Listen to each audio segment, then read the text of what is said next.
Hey, this is Matt once again. We're about to another video, and this is a paid request for Steven. Thank you so much for that. For those interested, requesting any type of videos, random thoughts, streams, commentaries, video game playthrough for an hour, a full playthrough, whatever the case may be, feel free to send it either directly.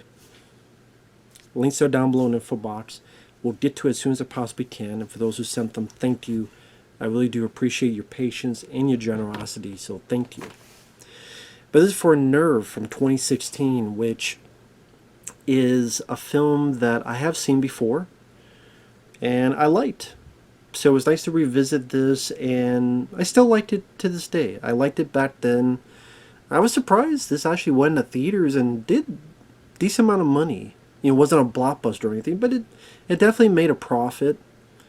And I know the people made it. They did that Catfish. I don't know if that was a documentary. I mean, people say it was a documentary, but it feels like something that was a film.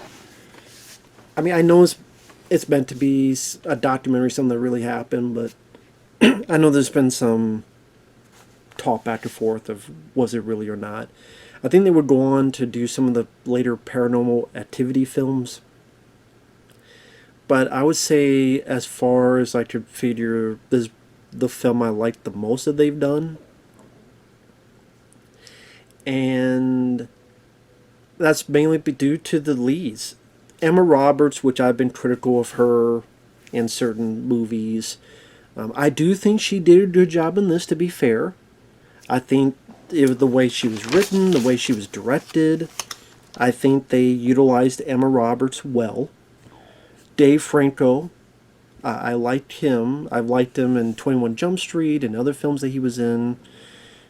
I thought he did a good job. And their rapport, their chemistry, their romance, I thought was rather sweet. I bought into it, and they definitely helped the film excel in what it was trying to accomplish. Two other people are recognized. Juliette Lewis from Natural Born Killers. She plays the mom of Emma Roberts. And then, I mean, to be fair, anybody could play that role, but cool, it's Juliette Lewis. Nothing wrong with that. And then, it's kind of the rival of Dave Franco is Machine Gun Kelly. I don't follow Machine Gun Kelly, so I'm watching going, why does this guy look so fucking familiar? And then I'm looking, and I'm like, I don't recognize his name. But then I clicked on the name, and oh, it's Machine Gun Kelly, okay. He's not in the film a whole lot, so he serves whatever purpose he can, so it's whatever. And I think that the movie, it definitely captures a very colorful film with the way it's shot and the way it utilizes kind of neon lights and such as our characters traverse the city. Because really this takes place, it seems like within like 24 hours or so. At least that's what it seems like. I thought it was interesting that the beginning starts as like a screen share a la Unfriended or Searching, which is before Searching, but it starts with that where you see the computer screen and what Emma Roberts is doing. And I'm thinking, I remember when I first saw this, I'm thinking, is this what the whole movie's going to be? But no, it's just for a little bit there. But Emma Roberts is this person who is ready, getting closer to graduation, and she wants to go to these places, but at the same time she feels like she can't because she feels like she's got to stay for her mom, played by Juliette Lewis, and she's affected by the death of her brother. Her brother died like 2 or so years before. So she's someone who's very cautious, doesn't do a whole lot of crazy stuff. Meanwhile, her friend, I'm bad with names, I forgot her damn name, her friend. I'll just say her friend. Her female friend, meanwhile, she's part of this kind of new online reality thing that's hush-hush, but still popular enough that everybody knows it. That's an online, like, dare reality show.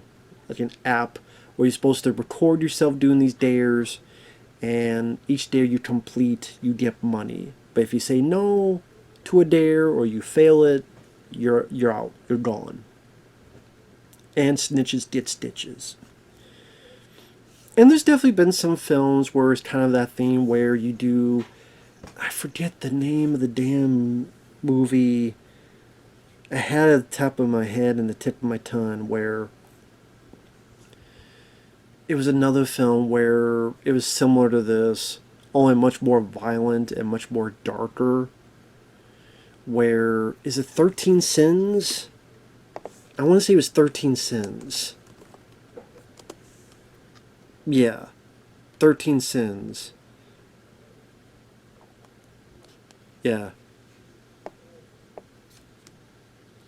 He's told he's on a hidden camera game show, agrees to perform 13 tasks in order to win millions of dollars. So that is not just random, it's you have to do these 13 things or you did all, you did nothing. And 13 Sins, like that film was definitely more intense and more a bit hard hitting. This one, it feels a bit more safe and tame, which I don't have a ton of problem with because I like the characters. I thought it was shot well enough. It moved at a good enough pace, a fast enough pace that it was an easy watch. But I believe it's PG-13 and it makes sense because there's nothing really in the film that would warrant an R rating. So at times it feels a bit too, again, a bit too maybe tame, sanitized. That I was wishing a bit for that harder edge that I would see in 13 Sins and films similar that have done this kind of thing. Especially for the world of today and the world of, well, this is 2016, but still of today, of people willing to do anything to get famous. And that's kind of what it's trying to be a play on.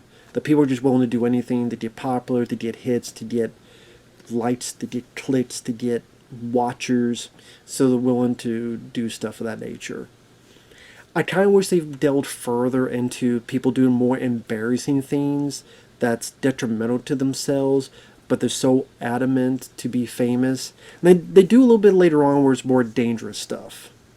They do that a little bit later, to be fair. So, to be fair, they do what I'm asking for, but I guess that in between where there's the other end where, oh, someone is under, he's on the railroad and a train goes over them and they have to stay down, otherwise they're going to get killed. Like there's those dares, or hanging off some building and if you slip you fall to your death. And then there's the easy ones like getting a tattoo, or dare to go to the sea, dare to try dress on, stuff of that. Dare to kiss a stranger. But I just like things that are a bit more embarrassing.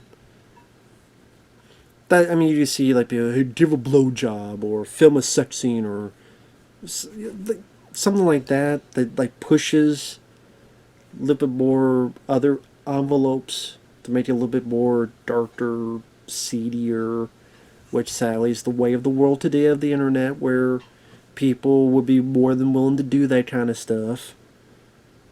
Especially when they don't have like, oh, you can't. You know what? If it was possible, people would do that stuff on YouTube. If it was possible, where they would just do stuff more crazy and more insane or more sexual or more this and that because they knew it would get views. That's why but obviously they couldn't do that because it's PG-13. But it's not an end-all be-all like, oh, they didn't do that, fuck this movie. No, for what story it told, I liked Emma Roberts' character. I got her deal with her dealing with the death of her brother. She's with one of her friends. She decides, screw it, I'm going to go do this thing. And her female friend is saying, you're too safe, you're too this, too that. This is a guy that she likes, but the friend kind of went up and asked for her, and the guy said, oh, she's not my type. So it embarrasses her. She's tired of playing it safe, so she decides to do this online dare game, and then that's where it snowballs. Go kiss a stranger. The stranger is Dave Franco. I think Emma Roberts and Dave Franco, if their chemistry did not work, if their back and forth did not work, the film would not have worked. But for me, it worked because of those two. Because they felt like an instant connection.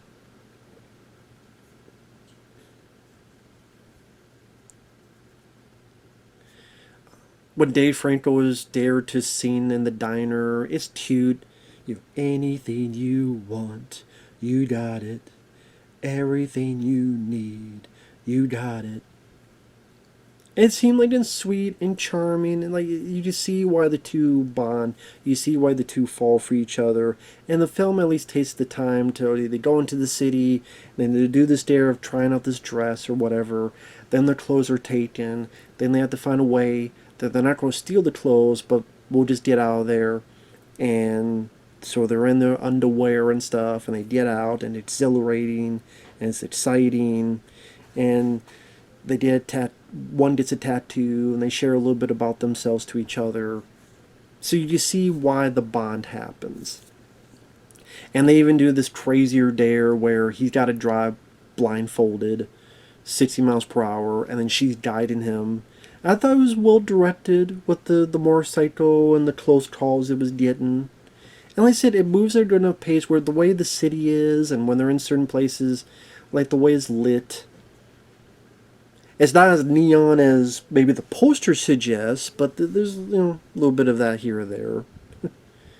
Because the way that poster looks, it looks like a sci-fi movie.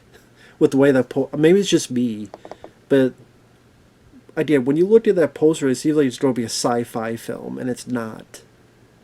But it has a little bit of the light attribute to it.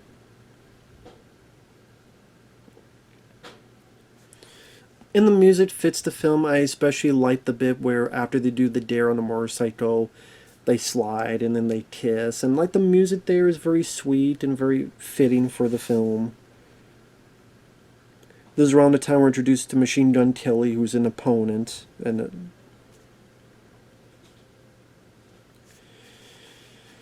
pretty much we get an idea that more and more people are forced to do more and more dares, and more people fail. So pretty much all that's left is a few. The female friend tries to do this dare to try to get more popular, which is walk across one way to another on a ladder, but she can't do it, and she fails. The lead, Emma Roberts, and her have a confrontation and argument. Her male buddy, who had a crush on her, tells her, hey, there's something up with this guy. Eventually the shit hits the fan. She's like, I'm done with this. I'm going to tell the cops. It doesn't work out. She gets knocked out. And pretty quickly, her and her mom's money are all taken from the bank. And Dave Franco finds her and goes, this is what happens. This is how they work. If you try to snitch, they will take your identity. They will take your life. And like I said, this all happens within like a day or so. So it's definitely pretty quick and rapid. Sometimes you're wishing for things to take a little bit of a breather. Because it goes quickly to, well, now there's a player, there's a watcher, but now you're the third one. You're a prisoner. And you have to find a way to escape out of it. Which is pretty much her kind of hearing this information. She walks for a bit, and then there's her two friends that she had this big fight. And automatically everything's forgiven. Now I get it. It's like, well, they would have seen, or someone would have maybe told that she got injured, but you kind of, maybe a few more beats or something. I don't know. Sometimes it felt like things were going a bit too fast.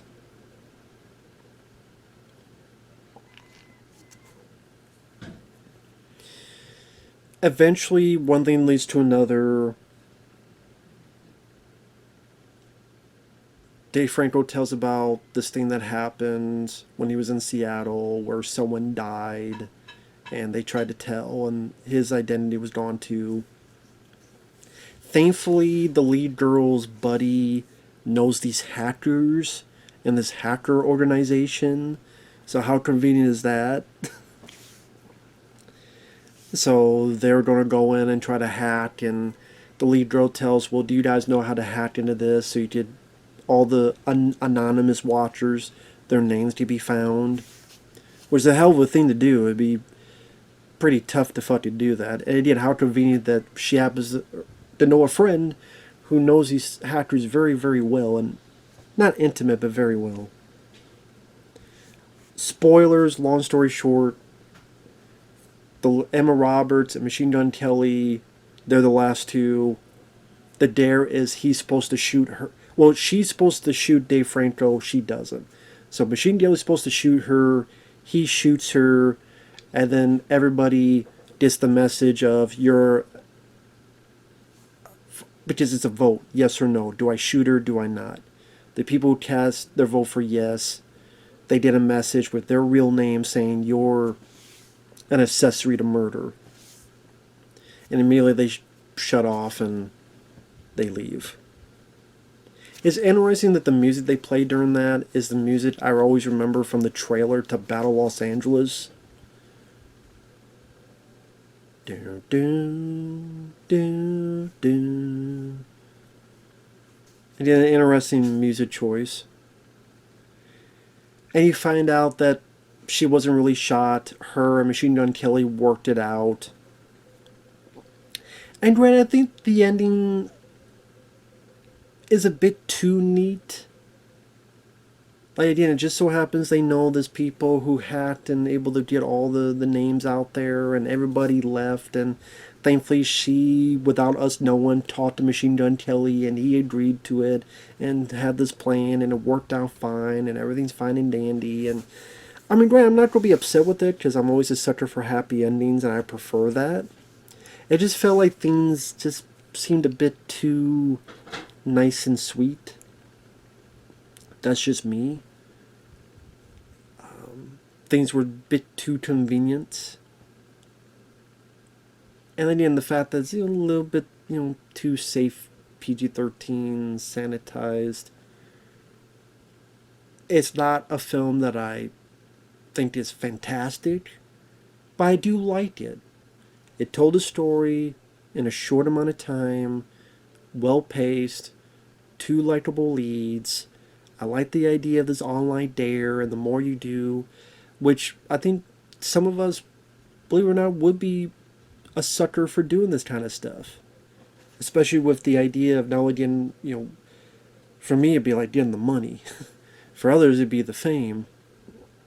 And there are people that do that kind of stuff, that will do stuff that will be seeming ridiculous or dangerous, but to get clout. And that is a sad feature in today that's still adamant and apparent today. So it's touching on that, which I could appreciate.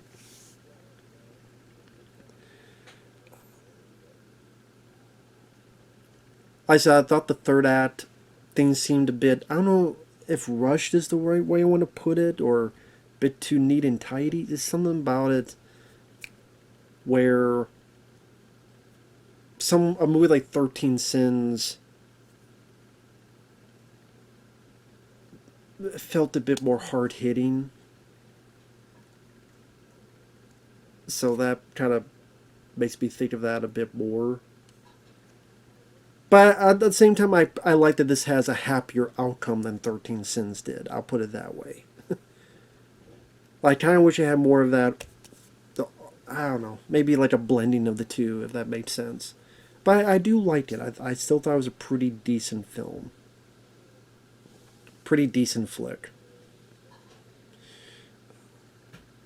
So, with that said, thanks for watching. Take care. And yeah, I think in particular, like the two leads really helped make this work. As I said, the whole online dare thing is still an interesting concept. Even if I've seen similar stuff like that before, it's a concept that still fits today. Like I said, with the way people act with their fucking phones, and they need that clout, they need that bit of fame, because they need to feel significant, even if it's a detriment to themselves. That's the sad state of the world today, but with a lot of these younger people on social media, which didn't have when I was a kid. So that's why I'm like, you know what? Oh well, I don't care if people like me or not, because I'm used to it. But some people, it's like they need it like a crutch. They need it like an IV. And hey, social media and internet has done a lot of great things. But with every great thing, there's some negatives as well. With every Pandora's box, there's going to be some fallout, sadly, regardless of what it is. So, just be careful out there. But anyway, thanks for watching, take care, and we'll see you guys in the next video. Bye-bye for now.